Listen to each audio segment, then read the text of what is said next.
Hello, magical beings and beautiful souls. Welcome to this space, to my YouTube channel at Wellness Week Creations. Today being the 29th of November that I'm recording this video for you guys. I'm kind of nerding out and enjoying some jazz in the background. I'm getting into the little Christmas lightsy kind of mode myself and ready for the celebration of winter solstice. And so welcome to this space once again, as today my thoughts are on batteries. And so I wanted to talk to you guys a little bit more about electricity and water, and I will link for you guys one of my videos where I already have spoken to you guys about these coolest things that are called the aquaporins.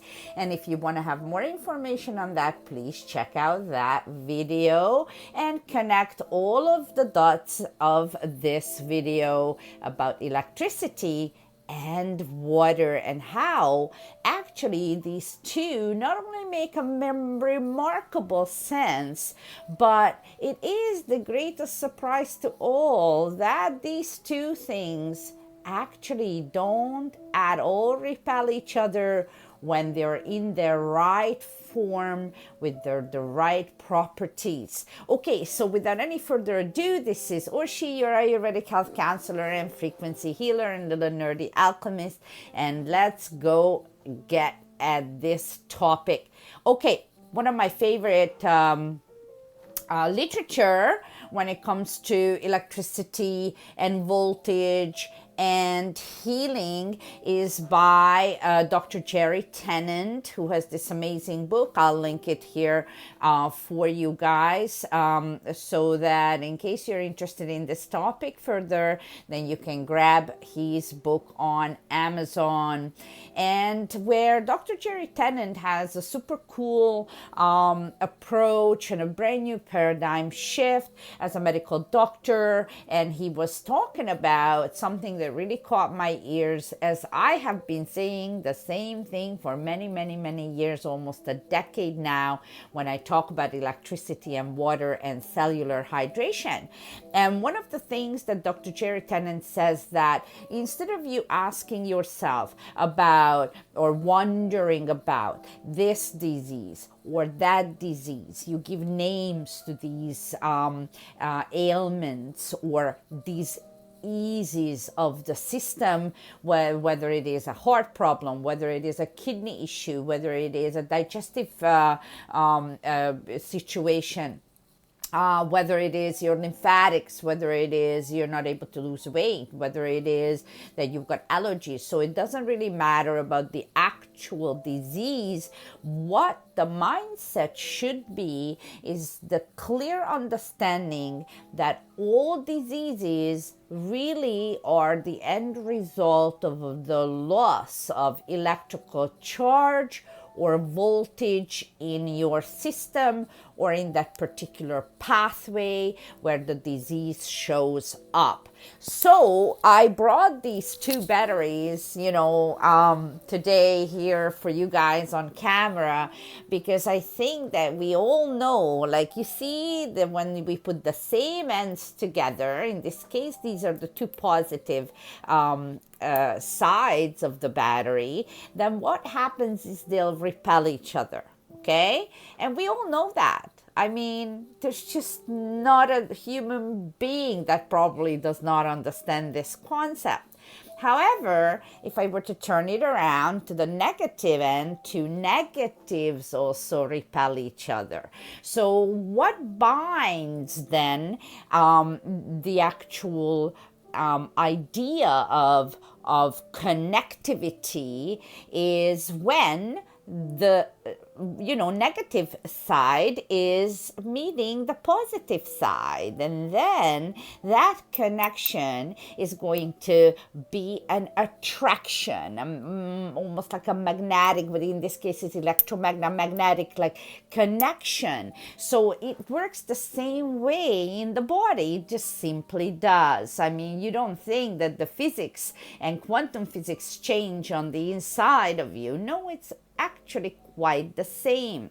So what has to be understood about the electricity and the voltage issue, I will tell you once that about in relation to water, and then in general. So let's start in general. So what happens is every cell operates optimally at minus 22 millivolts. Okay, you can check that data. It is just simple science. It's just simply a measurable millivolts at minus 22. I actually believe that this information is also available in Dr. Jerry Tennant's book, Healing is Voltage. Okay, so then once we need minus 22 millivolts to operate healthy cells in our system, and there's about 100 trillion cells inside your physical body, then what you also have to understand that we need a minus 50 millivolts to heal. And I'm talking any healing, even a common flu, so you don't think even the big diseases in this case, but even just generally healing and repairing and being able to make new cells and regenerate requires that much of a torque, that much of an energetic, output. You need to cultivate minus 50 resonating inside your body. Now, how are you doing that? What is the mechanism? What is it you put into the body that would then result in this negative charge to occur in your cellular ecosystem? So that's why you really have to pay attention to your antioxidant input. Where do you get the antioxidants? Vegetables, fruits. Now you need to understand more about that. It's not enough for you to understand that it comes from vegetables and fruits anymore, because we live in the 21st century with a massively violated environmental consequences in the world and on Earth, and with our soil and the air quality and agricultural difficulties that are real thing, lately. And I'm talking for the last few decades, we really need to think a little bit differently about our fruits and veggies. We really need to know the source, where it comes from. Is it local? Is it seasonal? Is it organic? Is it genetically modified? Is it a hybrid? And how and who did that and what? And is it sprayed? And do they have pesticides, herbicides, insecticides? So therefore, is it a depleted soil? Then maybe it's not going to produce a real antioxidant-rich fruit or vegetable. You can tell by the smell and the flavor of a fruit, actually of their quality, in my opinion. So when I go to a veggie store, I'm really particular, like a real pain in the butt, to be frank with you. By the time I go through and see what's local and seasonal and where they came from, and I try to always source as close as possible and always as seasonally available as possible in my general local environment.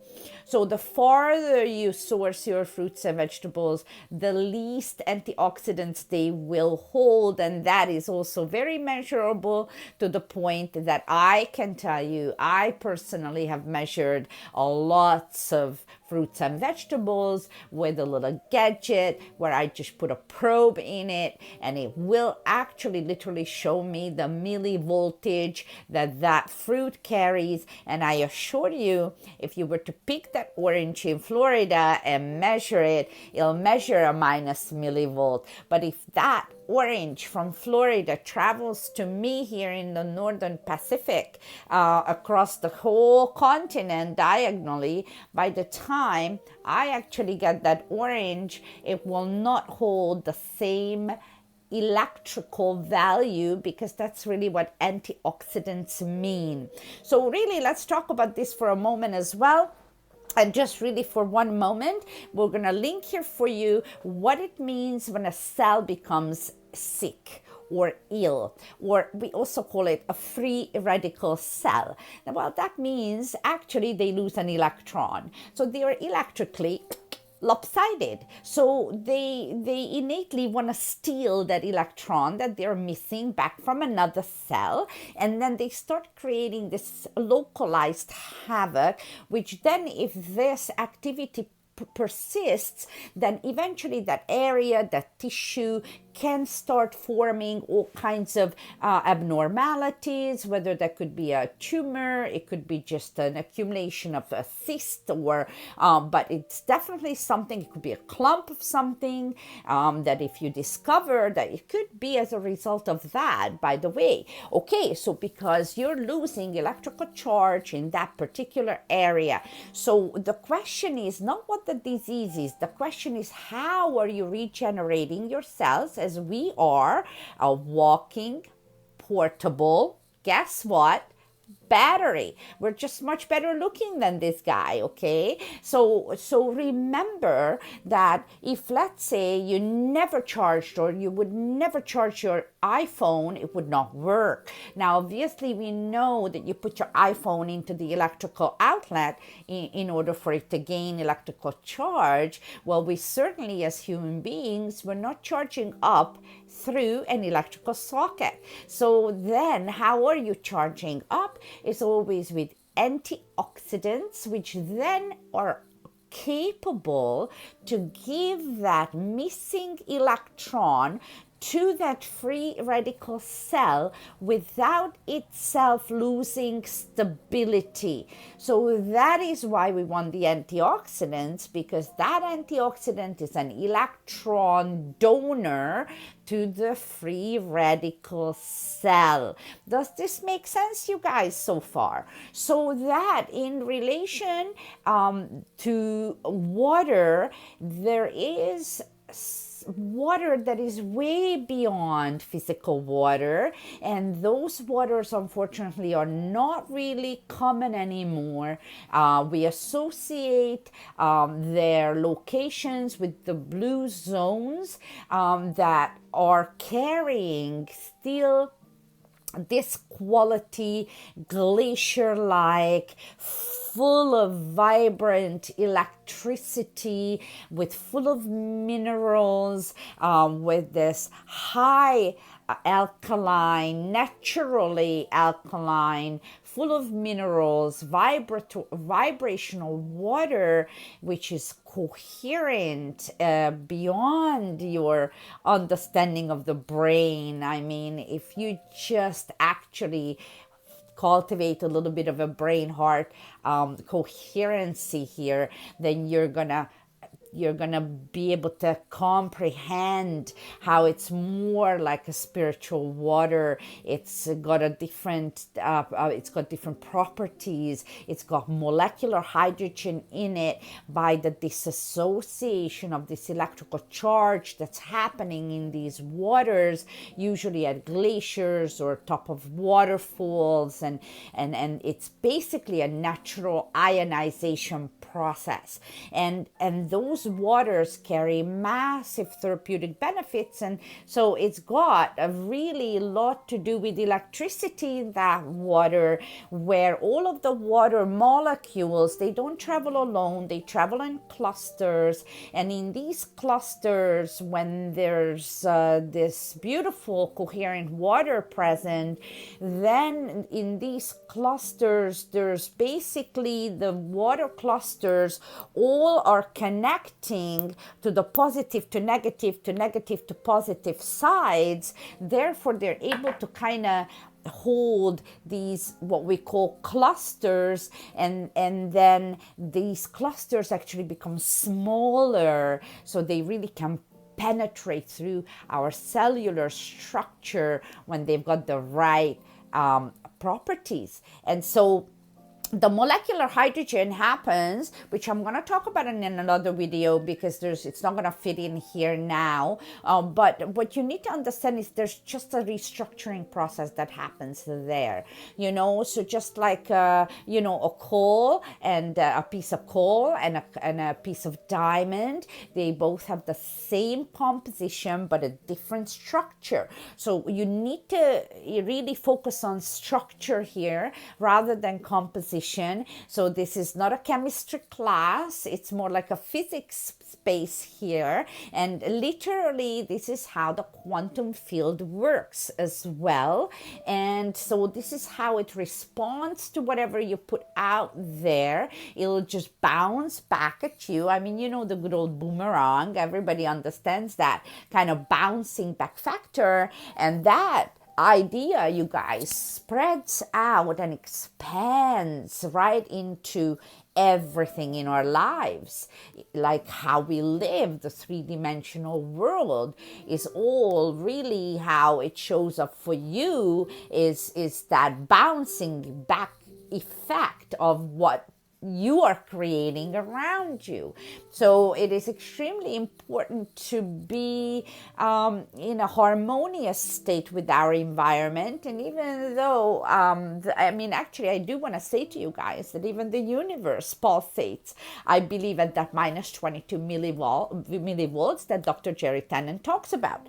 Okay, so I talked to you guys about the antioxidants as well. What I do want to say to you that versus in produce or fruits and vegetables, right? Actually, antioxidants in water do not require any digestion.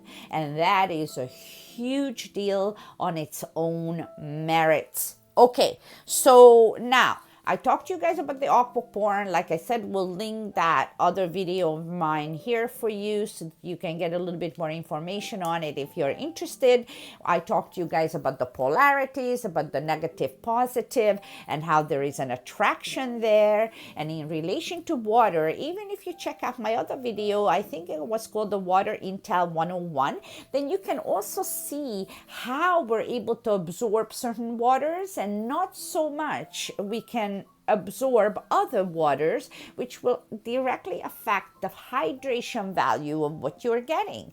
And it makes a huge difference whether you experience 17% hydration versus 100% hydration.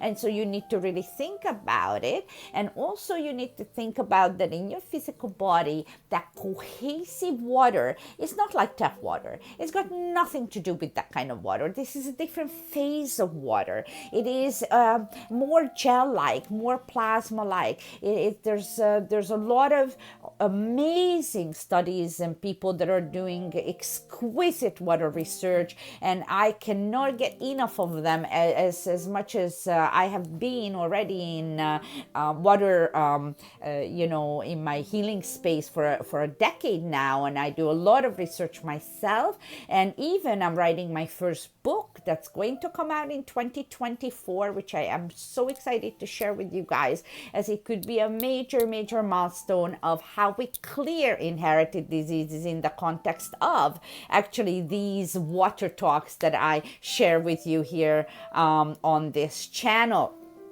But you need to be mindful of that we're not filled in by physical water, but we've got that cohesive spiritual water or a plasma like water that connects us together.